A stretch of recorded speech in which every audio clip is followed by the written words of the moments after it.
Welcome back to Bison Overtime. I'm Malik Mitchell. And I'm Mentzel. And we are back. I didn't know if we were going to have a show this week. You know, the weather has been terrible. We had a storm on Wednesday. They canceled school. I thought it was going to, it's been terrible for the past week. The weather has not been nice to our show. Let's be honest. Definitely. So let's kick the show off. Starting with Bison basketball. The men's basketball team overcame two close games last week. You know, it ended on a high note, but not really a high note because you don't want to have two close games when the Summit League Tournament is here. It's not good for your blood pressure, and it's also not good for Dave Richmond as well. I know he was very upset about how this weekend went, even though it was 2 wins and, you know, enough wins to get you the 3rd seed, but at the same time, you want to win. You want to look good when you're winning. Definitely. A bad win come tournament time is not going to be a win, if you get my drift. Yeah, it's going to be a loss. Definitely. Last Thursday, they played St. Thomas. It was a close game. You know, they got the dub, 73-64, though, but still, a close game against St. Thomas, whether they bottom half of the conference. That's not a good performance. Like you said, Coach Richmond, he was definitely, I think he told them, that was actually after Western Illinois, he told them bring the running shoes to practice. I got the inside scoop on that. But yeah, it's not good to have these type of games at the end of the season. No, it's not. I mean, you never want to see a team that, has these inconsistencies that keeps games close that they should be winning by wide margins. Definitely. Get it to the game. St. Thomas came out swinging, showing that they can do, as far as shooting, this was a good their shooting was really good in the beginning of the game. However, it seemed to drop. The Bison shooting wasn't also coming around. I mean, they shot 2 for 11 from the 3. The Tommies ended up leading at half, 31-28. It was tough. I mean, the Bison defense was doing a good job of keeping them out of the paint, but Yeah. St. Thomas was attempting so many 3-pointers that it's what kept St. Thomas in the game. Definitely. And in the second half, the game was still neck and neck. Neither teams wanted to lose sight of that lead until 5 minutes left in the game. With the help of Grant Nelson, the Bison were able to get 10-point lead, going on a 7-0 run in the span of a little under 2 minutes, which, they started to hustle. Also, to highlight St. Thomas's poor shooting. I mean, they shot 37% from the field and 26% from the 3. Their shooting started to decline. Now, the shooting percentage wasn't great from 3, but they attempted 46 3-point attempts. So, Record. I mean, that's all they could really do, though. NDSU's defense was doing a good job of keeping them out of the paint, but unfortunately, teams that can shoot well from 3, it's not going to matter. So you're going to have to also try to find a way to keep them from shooting 3-pointers as well. Right, and that was also the record in the Shack, the most team that's ever shot that much. Coach Ribbon was laughing in the post-press conference, like, yeah, they shot a lot of threes. They were shooting a lot. But getting to some stats, junior Grant Nelson had his 7th double-double, finishing with 20 points and 10 rebounds. Dash, what other stats you got for me? Bowden Scumberg had 16 points and 12 rebounds. And then Damari Wheeler-Thomas had 13 points, 2 rebounds, 1 assist, and 1 steal. And then last Saturday, they faced Western Illinois. And this was going to be a tough opponent. We all knew that, but they got the job done with a miraculous finish at the end, 71-69. A lot on the line in this game. The winner gets the 3rd seed, loser gets the 4th. Yeah. So, a higher seed was on the line for this game. Yep, to get into the game, the Bison had a high-scoring first half. I mean, dropping 42 buckets. However, it was another slow start for the Bison. They didn't score their first points until the first 4 minutes. I mean, with 4 minutes left, the Bison got some rhythm going, leading by 10 points, and they continued to hold that lead going into the half, 42-31. And then coming out of the break, the Bison held a 16-point lead in the first 3 minutes and will continue to dominate until the 10th minute mark, right? Slowly but surely, Western Illinois steadily eased back in the game, taking a 62-49 lead with under 5 minutes left in the game. The teams continued to trade points, lead times a couple more times. Western Illinois, Trenton Massner, man, he's been having a great season. But have no fear, Bowden buckets it's here.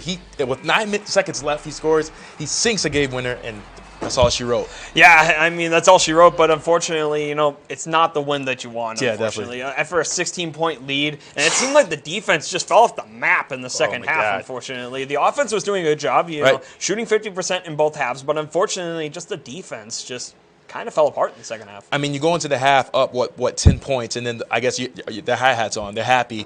Like I said, this was a tough team. But then just to go in the second half and just play lackluster just because you're up and have that 60-point lead is crazy. You can't let your foot off the gas. You can't think that you got a game in the bag because you have this lead. You got to keep playing like you did in the first half. And unfortunately, on the defensive side, that was not the case in this game. And it seemed like, at times, the offense in the second half just got a little lackadaisical and had a couple of careless turnovers and just things that you don't want to see. Yeah, like I said, Coach said, bring your running shoes after that game. They're celebrating after the game winner, Bowden Scumberg. They're all happy, and to hear that, I know they left the locker room just like, oh, wow, practice is going to be tough tomorrow. But at the same time, though, even in the postgame interview, it seemed like Bowden Scumberg and Grant Nelson, it seemed like they weren't even at their most hyped kind of attitude. They knew that this was a game that they honestly should have lost. And, a win's a win, but at the same time, you got to play better than that.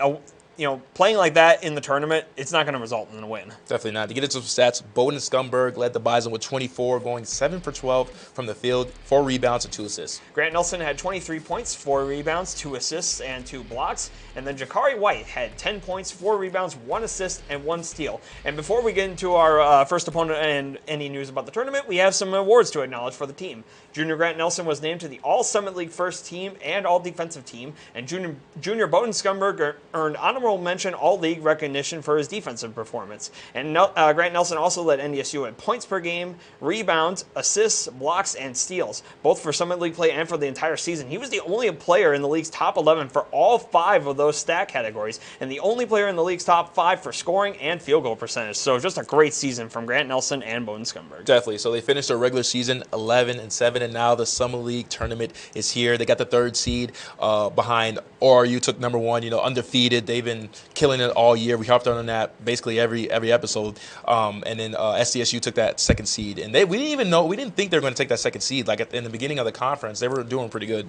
They were in the same kind of position that NDSU was. Lost a lot of their key players last season. They lost Baylor Shireman. He went over to Creighton, so they didn't know exactly who their star players were going to be the step up. It seems like Zeke Mayo has done a great job of stepping up over there in SDSU. And meanwhile, you talk about Oral Roberts. They still have Ace Smith and McBride, and now to replace Elijah Lefile, they got Connor Van over now as the big guy on their team. So they're always dangerous as ever. Yep, their first opponent will be 6th seed USD. This will be a tough one. I mean, they went 1-1 in the season. The stadium is going to be full of red. We know it's in South Dakota territory, so it's either full of blue or full of red. So this will be a tough game. And their fans are a little frustrated this year, I can imagine. Both of the teams not doing as well as they normally do. And, even on the women's side, they're a 4 seed. Normally they're a team that's a 1 or a 2, and they fell to 4. Speaking of the women's, moving on to Bison women's basketball. Last week, they also got 2 dubs, but on the road. We've been harping on that. Can this team get dubs on the road? And they did. Yeah, and you had to bold that in your notes on the road, and that's why. I mean, we talk about all year how important wins on the road are and how much you have to earn those victories. And, it was a little nerve-wracking at the end of the season. 2 teams that – you got to try to beat them on the road. You got to fight for that 2nd seed because you have to win both of those games to get it, and that's exactly what the girls did. And speaking of that, 4-game win streak, what a nice way to end their season and transition to the Summit League tournament. But let's get into it. So last Thursday, they faced St. Thomas, like I said, on the road and won 64-44. It was a close game. The Timers were up at half 18-17, and then they just battled back. There was just no offense, though, in the first half, unfortunately. And that's one thing I have talked about with the women's team is just the offensive inconsistencies, and that can hurt this team come tournament time. They need to find a way to fix that kind of offensive inconsistency, and they need to play an entire game of offense. However, they did do a better job in the second half. They turned it up. In the 3rd quarter, the Bison went on a 7-3 run, taking the lead 30-23 with 4 minutes left, and later taking the quarter 41-27, and it just kept extending the lead. It didn't look back. Yeah, and this was a half that they desperately needed after the first one. It was very nerve-wracking. They scored less than 20 points in the entire half, but they held St. Thomas to less than 20 points in their first half, too. Their defense was on fire. Now their offense just needed to do something, and they definitely did in the second half. Yep, freshman Elle Evans scored 17 points, grabbed 4 rebounds, and got 2 blocks. And then senior Taylor Brown had 11 points, 8 rebounds, 4 assists, and 3 steals. And finally, Emily Banky had 10 points, 5 rebounds, and 2 assists. And then last Saturday, they beat Western Illinois for the 2nd time this season, 82-74. I mean, we've been harping on consistency. In this game, it was kind of tough. It was either the offense or the defense in this game. Yeah, and unfortunately, the defensive consistency wasn't entirely there, but the offense, finally seeing this offensive consistency throughout an entire game.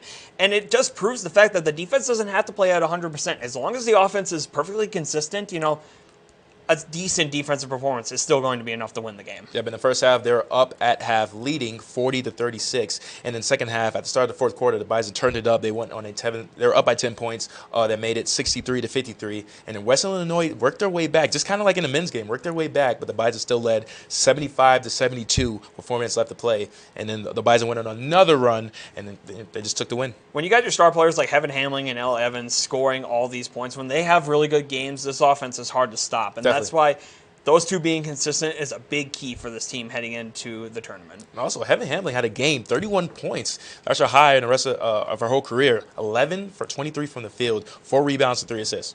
And then Elle Evans had 17 points, 3 rebounds, 3 blocks and 2 assists. And Taylor Brown had 12 points and 11 rebounds. So a little double-double there for Taylor Brown. Yep, they finished their regular season 12-6 in the conference, and now they're headed to the Summit League Tournament along with the men's. They took the 2nd seed, which is pretty. Yeah, when's the last time the women took the 2nd seed in the Summit League Tournament? It has been such a long time since, women, I don't know in the D1 era that they've had a seed this high, but, there's also awards for this women's team as well. Heaven Hamling was named to the All-Summit League First Team, and Elle Evans was named to the Summit League Freshman of the Year and earned a spot on the All-Defensive Team, All-Newcomer Team, and picked up honorable mention All-Summit League honors. So, with players like that, it's no wonder why this team got the 2nd seed. And that's not even including all the other players on this team who did a great job this year. Everybody did their part on this team, and that is why NDSU is the 2nd seed. Definitely well-deserved. They're set to play the winner of 7th seed Denver and 10th seed Kansas City on Saturday at 3 p.m. Hopefully Kansas City makes it, because I want to get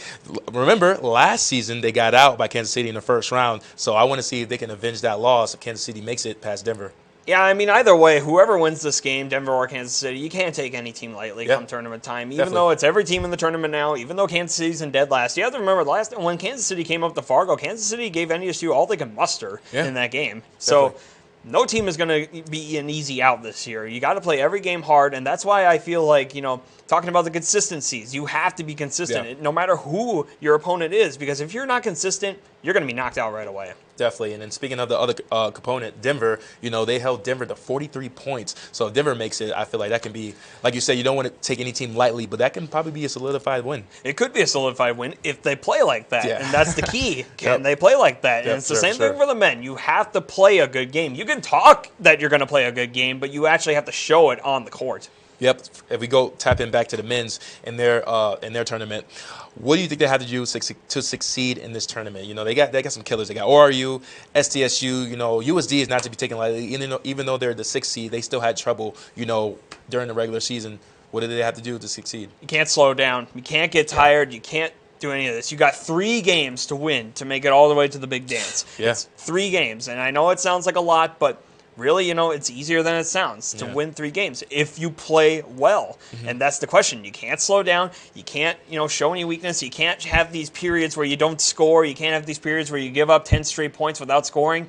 You got to play a consistent game for 3 straight games. That's all it takes. Yeah, harp on that. That's, I think, not getting content, right? We see this team have high scoring games. We see this team have lockdown performances. But can you do that the whole game and not get happy? I mean, you're at the big stage, the Premier Center. This is at a big stage, and like I said last year, it's hard to. You never want to dwell on last season, especially when you lose like that, like they did against SDSU. But you kind of want to have that at the back of your head, because you want to be hungry for that. You want to be the one to celebrate in the confetti and hold that trophy up. So they got to keep that in the back of their head and stay hungry. I'd say that's what this team, especially this team being young, to stay hungry. You got other teams in this tournament too. SDSU, they want to come back again. They want to win the championship again. Even though they lost some players, they still got players that were on the team last year that want to win again. And then you got ORU. They got experience winning, and they got March Madness experience as well with Ace Smith and McBride. So, these teams are not to be taken lightly. I'm sure they're going to be very hungry for a championship as well. It's just going to be a matter of who wants it more. Right. Speaking of South Dakota State, if we end up winning against USD, that's what we got next.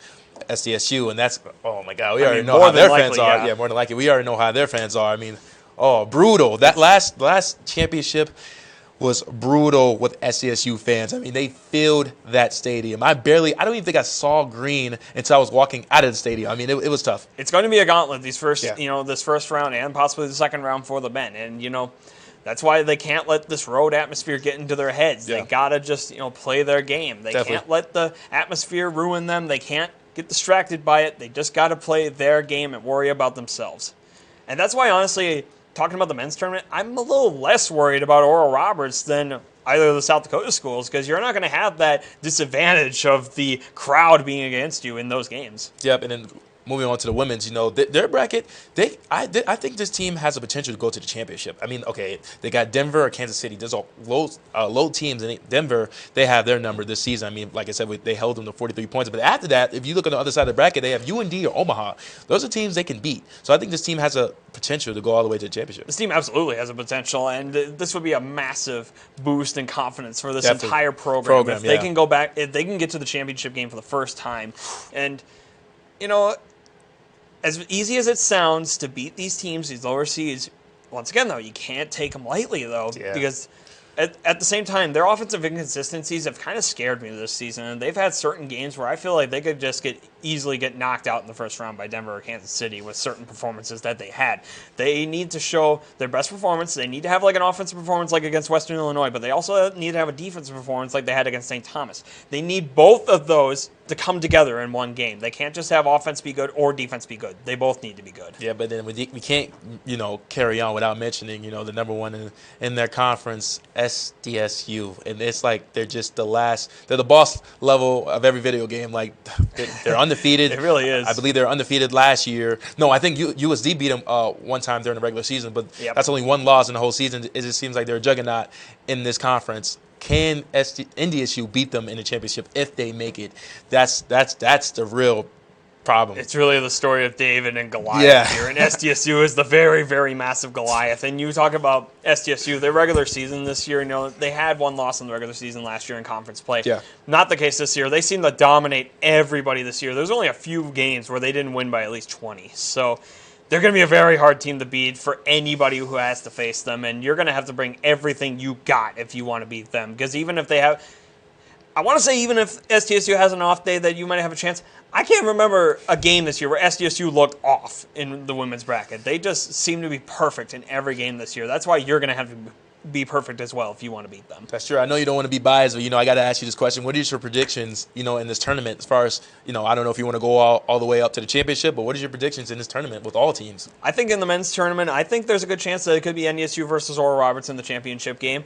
But the thing is, though, like I said, I think the hardest game, if NDSU wins all these games, I think the hardest one would probably be SDSU in the second round. Yeah, because definitely. you got that fan atmosphere against you, and SDSU has beaten NDSU this year, so I think that would be pretty hard. But I could see NDSU beating Oral Roberts. I really can. I mean, they gave Oral Roberts trouble in Tulsa, so I think there's a good chance they could. And then also for the women's, it's going to be a lot harder in my mind. I think it's going to be easier to get to the championship game for women, but when they face South Dakota State, like I said, you're going to have to be perfect. You're going to need to give them everything you got. You're going to have like someone like Heaven Hamling have a game of at least 30 points. And you're just going to need everything to go right. I'm not saying it's impossible, but it's going to take a lot of work to beat SDSU. Yeah, to harp on that, to reply, I think for the men's, I believe they have a chance to make it to the championship. But like you said, that second round is going to be tough. SCSU, I feel like that's always been a rival of ours, especially in the Summit League Tournament. That's going to be tough. But if they can do it, I believe, just like the women's, I don't think they're going to take down RRU. That's just me telling the truth. I mean, RRU, this team has been, like we mentioned, they look beatable at times, but they still got a win is a win at the end of the day. And then for the women's, I believe they can make it to the championship, no doubt. I have no doubt in my mind. But however, SDSU is just not a team to be beat, especially in the Summit League Tournament. Yeah. I will say one quick thing about the SDSU's men's team, though. They are the second seed this year, and I have seen in my time here, my freshman year, they were the second seed, and they lost the seventh seed to Purdue Fort Wayne when it seemed like they were a heavy favorite. So you never know. There's a chance that Kansas City as a seventh seed could beat them and get them out of the way for us. That would probably be the biggest upset in a while, huh? Yeah, could be. All right. We're going to take a quick break. When we come back, we'll dive into Bison baseball, softball, track and field, and women's golf, and some NFL news. Stay tuned. I'm your friend. I am your coworker. I'm your neighbor. There's no set person that defines who needs help in North Dakota. I play cards with your grandmother every week. Hunger is becoming more and more widespread and more known because there are people standing up and saying, hey, this can't happen. We can't be having this in our state, in our community. I sit next to you in math class. It's proving that they're learning better and they're not coming to school so hungry on Monday morning. We're engaging them and we're helping them learn. I mean, people want to help their fellow citizens, and in this food bank, in this agency, that is exactly what's happening, is people really, truly care. I'm here. I'm here to change the faces. I'm here to change the faces of hunger.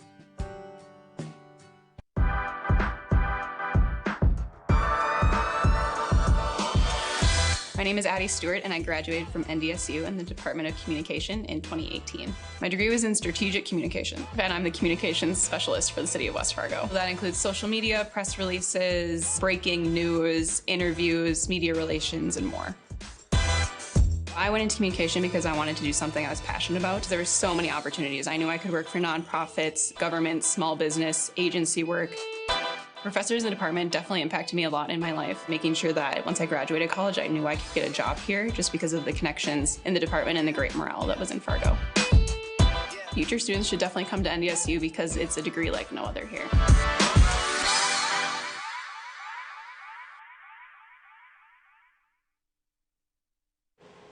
Welcome back. We're going to dive into NDSU baseball. So they had a tough weekend. You know, they lost four straight. That's an understatement. Yeah.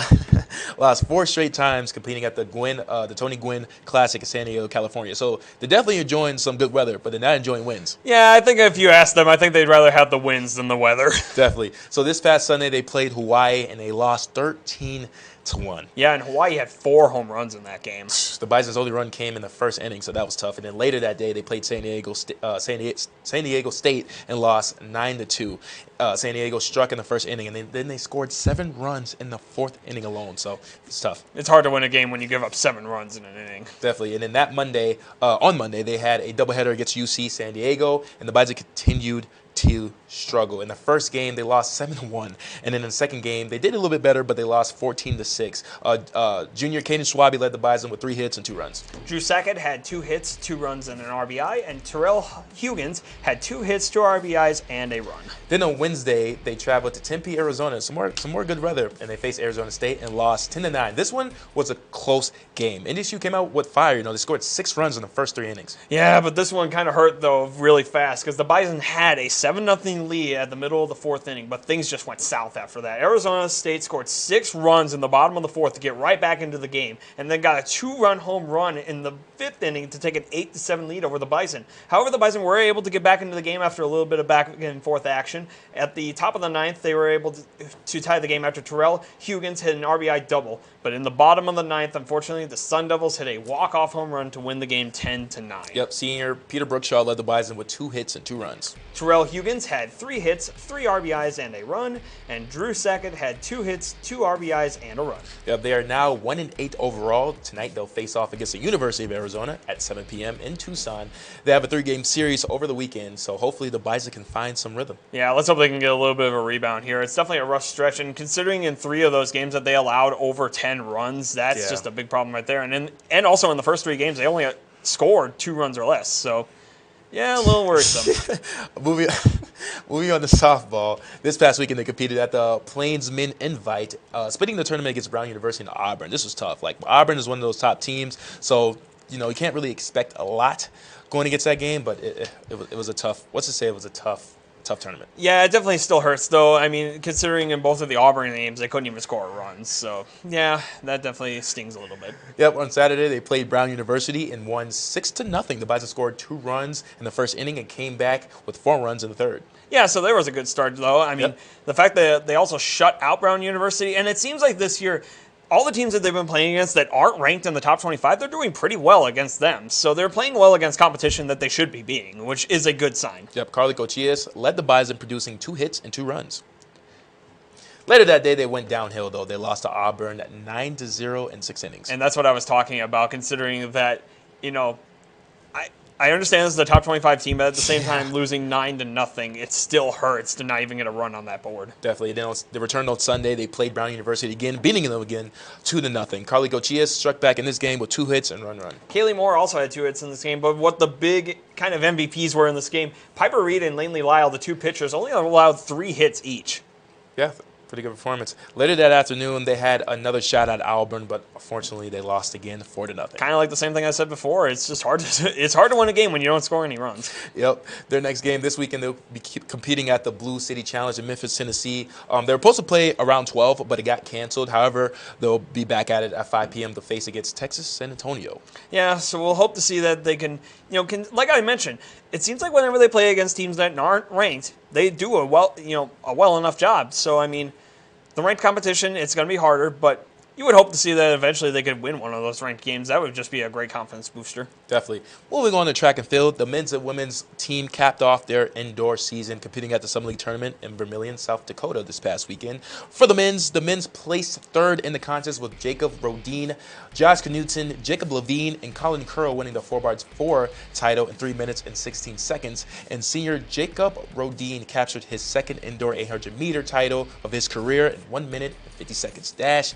how did the women do? Meanwhile, for the women, Bison senior Jody Lipp claimed her third Summit League crown in the indoor triple jump, winning with a mark of 12.31 meters. She led a Bison sweep of the top 4 places in that event. And then meanwhile, Grace Emeneth won the Summit League title in the long jump to remain unbeaten this season, leaping just over 6 meters for the win. And then Leah Miller, Sophia Naranjo Mata, Brita Berglund, and Grace Link won the distance medley relay crown in a meet record of 11 minutes and 49 seconds, ranking 7th fastest in school history. And then finally, senior hurdler Teresa Bullerbrook ran a meet record and facility record in 8.32 seconds to win the 60-meter hurdles title, which is the second fastest time in school history. And the team as a whole finished second behind South Dakota.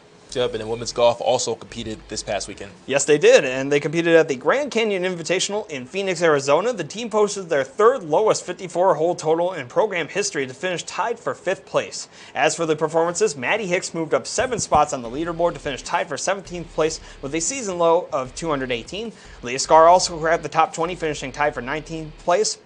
While Elise Hoven notched a career-best 54-hole total of 220 to finish tied for 26th place, and Joe Baranchik tied a career low of 225 to come in tied for 46th place. NDSU will be back in action at the Pizza Hut Lady Thunderbird Invitational on March 9th in St. George, Utah. Yep, I know this past tournament wasn't their best, so hopefully they can turn it around in this tournament they have. No, it wasn't their best, but I mean, granted, you're coming back from that winter break. It could be a little bit rusty. You just gotta, gotta break off the rust a little bit. Yep. Switching gears, we're gonna circle back around to Bison basketball. So they're back at it, and we'll be there. I can't wait to be back in the Premier Center, man. I love the energy. I love it.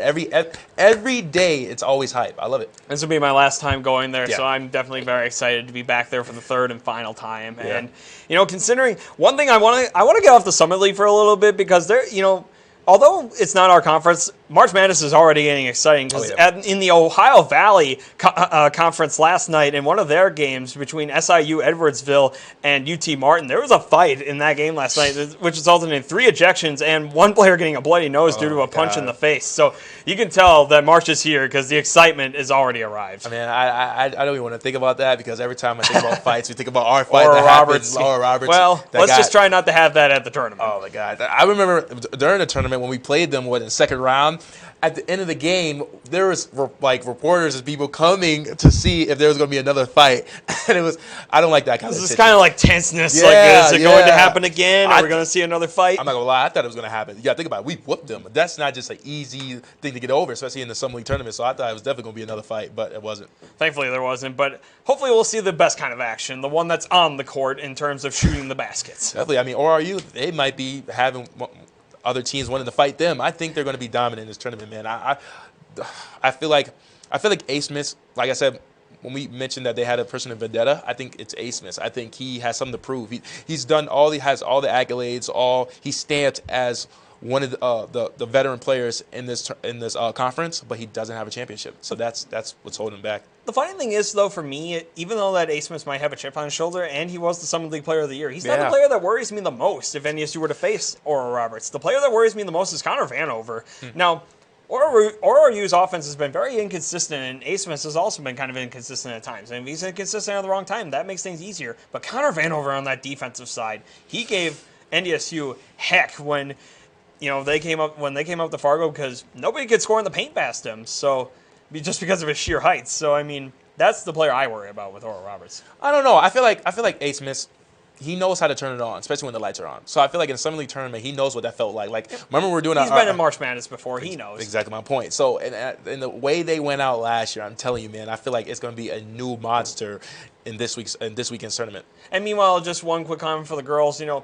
No matter what happens in this tournament, I'm just proud of how the season went for them. Yeah, getting the second seed, they did a great job, and they're getting a lot of players back next year. So I think this team's only going to get better. Yeah, this is a young team. I'm proud of this team. I know with the men's, they're a young team too. They're still going through their struggles. But this team, I feel like they don't have near as much problems as the men's. So, yeah, like you said, no matter what happens in the tournament, I'm happy with their season. Men and women both. I mean, they both got a lot of players coming back. I mean, this is going to be a great era, I feel like, coming up. Yep. Thank you for tuning in to another episode of Bison Overtime. I'm Malik Mitchell. And I'm Dash Mentzel. And we will catch you guys next Wednesday.